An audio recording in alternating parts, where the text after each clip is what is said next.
है कि coal block नीलामी को लेकर के राज्य सरकार कोर्ट जा रही है। सुप्रीम कोर्ट में हम लोगों ने अर्जी दाखिल की है, क्योंकि ये एक बहुत बड़ा नीतिगत निर्णय है और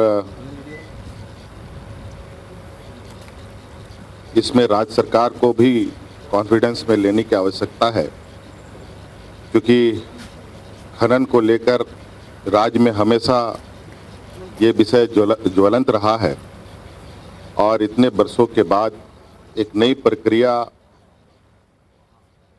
अपनाई गई है और इसी प्रक्रिया के माध्यम से हम फिर ऐसा प्रतीत होता है कि फिर वही पुरानी व्यवस्था में हम लोग जाएंगे जिस व्यवस्था से बाहर आए थे।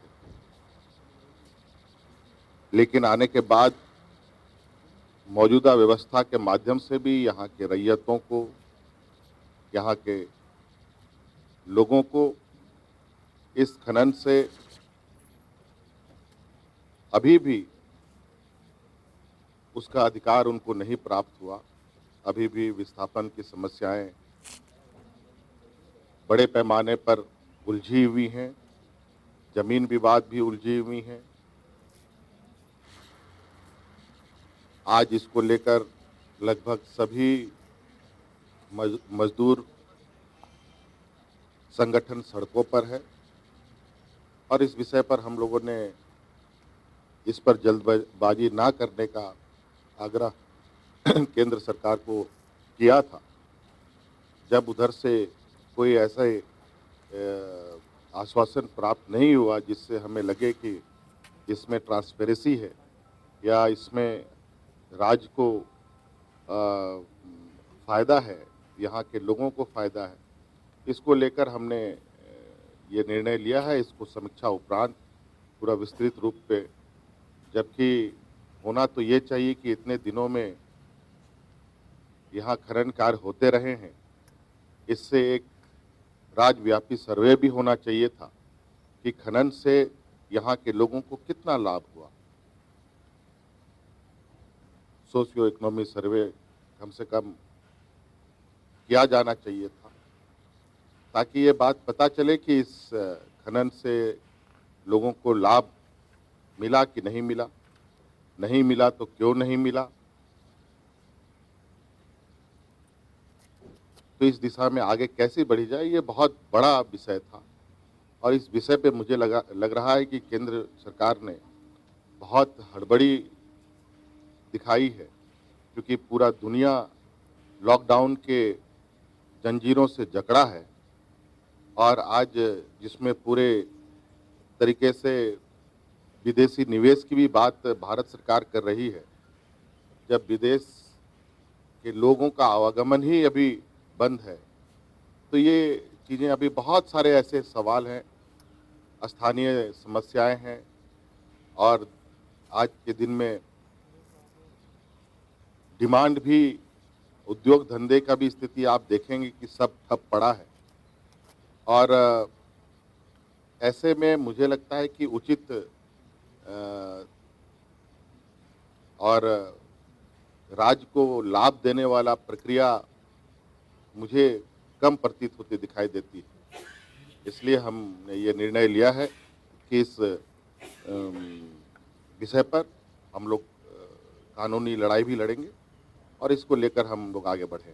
अब तो केंद्र की सरकार हड़बड़ी क्यों है, इसके पीछे आपको तो पता ही है कि पूरी तरीके से देश में व्यापारियों का एक समूह देश को जकड़ रखा है और आज इस शोर शराबे के बीच में इस तरीके के कार्यों को करना, तो ये तो वही वाली बात हो गई कि गांव में आग लगी है और लोग कुछ सामान चुरा करके भाग गए। इसलिए अभी हम लोग इसका, हमारा विरोध है कि इस विषय पर केंद्र सरकार आगे ना बढ़े और इसके लिए राज्य सरकार को भी लूप में आना जरूरी होगा। तभी मुझे लगता है कि एक स्वस्थ और बेहतर परंपरा के साथ हम लोग राज्य और केंद्र एक साथ आगे चल सकते हैं। नहीं तो ये एक तरफा कार्रवाई मुझे नहीं लगता है कि राज्य के लिए बेहतर होगा। आज बड़े पैमाने पर हमारे प्रवासी मजदूर दूसरे राज्यों से वापस आ चुके हैं। आज हमारी चिंता है कि हम अपने राज्य में कैसे रोजगार उनको उपलब्ध कराएं। आज कैसे उनके जो इस संक्रमण में जो उन्होंने स्थितियां देखी है, जो बुरा वक्त देखा है, उससे कैसे हम उभारें। यहाँ पर बहुत सारे उद्योग हमारे जो बंद पड़े हैं, कोई खनिज के अभाव में या उनके कई वजह से ये बंद क्यों पड़े हैं, इसकी हम समीक्षा कर रहे हैं।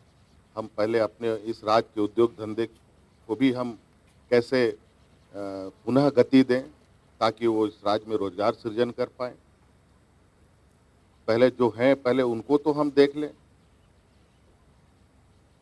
ये तो पूरी तरीके से आकलन करने की आवश्यकता पड़ेगी। देखिए, इस मामले में तो आपको पता ही है